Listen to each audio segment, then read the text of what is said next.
I commanded the 1st platoon of 8 Company 758.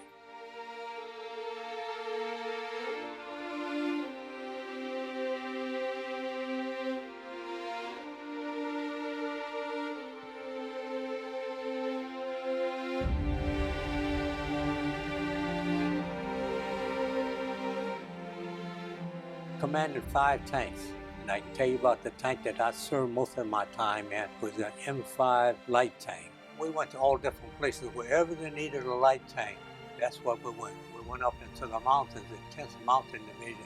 We supported them up until we went into the Pole Valley. The terrain was terrible, see. Far up in Italy, it got a lot of mountain area. You could be in one position, enemies in front of you, and another position, he's behind you, because of how the terrain is situated. That's what light tank has the advantage over medium tank, see, because going up through the mountains is narrow. All our officers was colored except for the company commander, which was that time was Captain Bates, and my supply sergeant.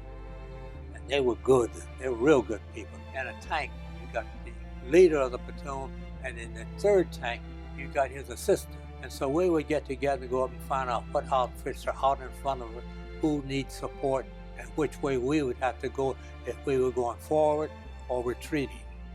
Most of the outfits were going, when we was up in the mountains, first one up in the mountains, we went to this particular outfit, and when we walked in there, looked like he had a slur on his face, you know. And so he said, "Where's your commanding officer?" And I said, "Well, I am the commanding officer." So all I was a staff sergeant. And I said, "Well, I'll tell you what we need so that you can help us." I said, "Well, you string us a phone." In every outfit, you had to have a phone so you know who you're supporting. And so we don't have a phone like that, you know, just turn me off. And so we left. I saluted him and told him where we would be in case he needed any help.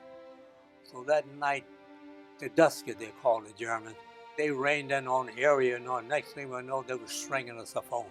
That's the only opposition we had at that particular time. Well, then, see, the combat, you don't have too much, because you're thinking of only yourself and your outfit. All we had to do is try to get home. That was the main thing. There was a certain amount of freedom. You're young, and you got these guns, and you got everything to do, and you're in another country, and you're law there when you go to another country. You're the law, see. So, and that's better than my country, because I was not the law. I was running from the law, see. We were the first one almost to come home because we were the first one in. And so coming home, we had to pass over a bridge, and going across some of their bridges, they had to go slow. And so going slow, I could look out the window. As far as you could see was these crosses, white crosses, both directions. I don't care which way you look. And I thought about, thank God for those men.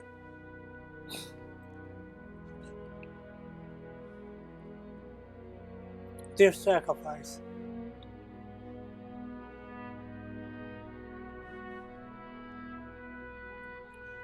Made it possible for me to be coming home.